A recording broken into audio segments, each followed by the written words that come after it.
So, let's talk about people who just love staying home.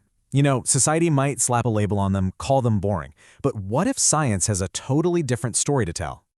I mean, you know that friend, right? The one who always seems to cancel plans. It's like, oh, I'm sick again. Or I'm so tired, maybe next time. You get that text and you just gotta wonder, what is really going on there? And it's easy to think, are they avoiding me? Is it something I did? But what if it's something way deeper? What if I told you that all those canceled plans, they aren't about rejecting you, they're about protecting themselves? And that's exactly what we're going to dive into. This isn't a story about someone who's antisocial or boring. Nope. It's about being wired just differently. And honestly, the science here is pretty fascinating. Actually, let me ask you this. If you get more excited about a Friday night in your pajamas than a Friday night out, yeah, you're about to feel very, very seen right now.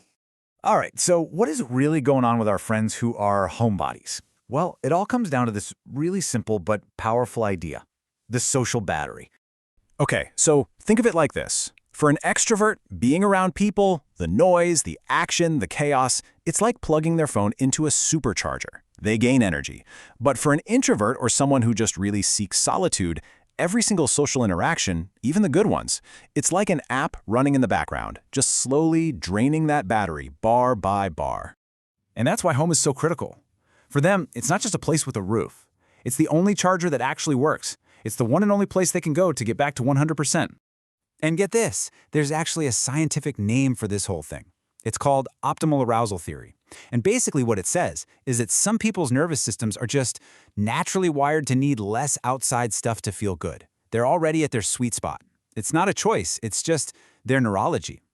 Okay, but it's not just about energy. There's more to it.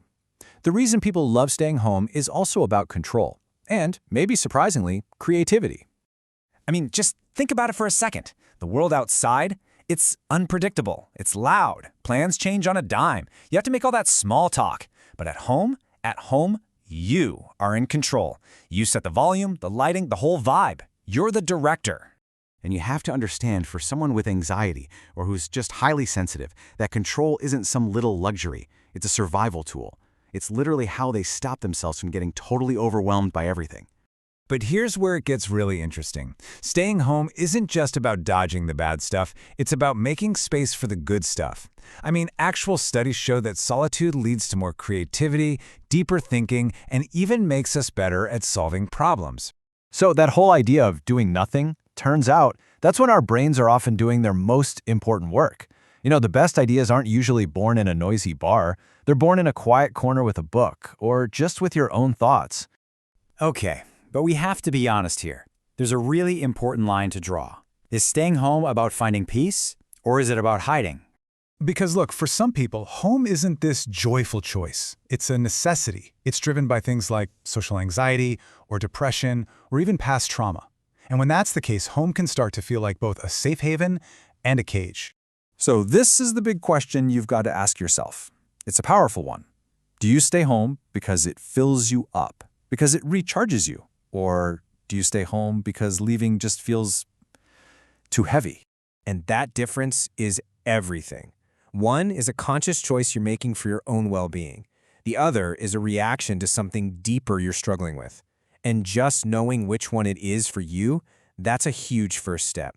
All right, let's wrap our heads around this. For the people who genuinely find peace at home, this isn't a flaw. It's not something to fix. It might just be a sign that you're wired for depth.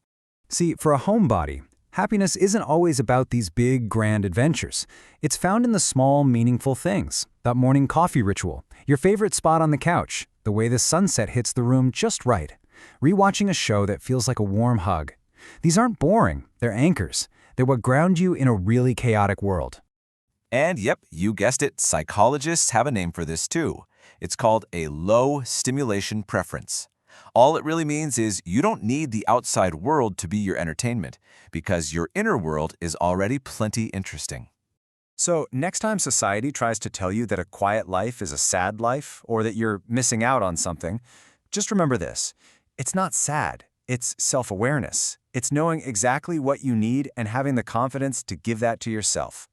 Look, if you're that person, the one who can turn down an invitation and feels zero guilt, The one who looks at a Saturday with absolutely nothing on the calendar and feels pure joy. You're not broken. You're not missing out. You're just wired for depth over noise, for peace over performance. And that really leaves us with one last thing to think about. When you choose to stay in, are you consciously choosing peace over performance to build your best life? Or are you just making a really good excuse? Only you can answer that.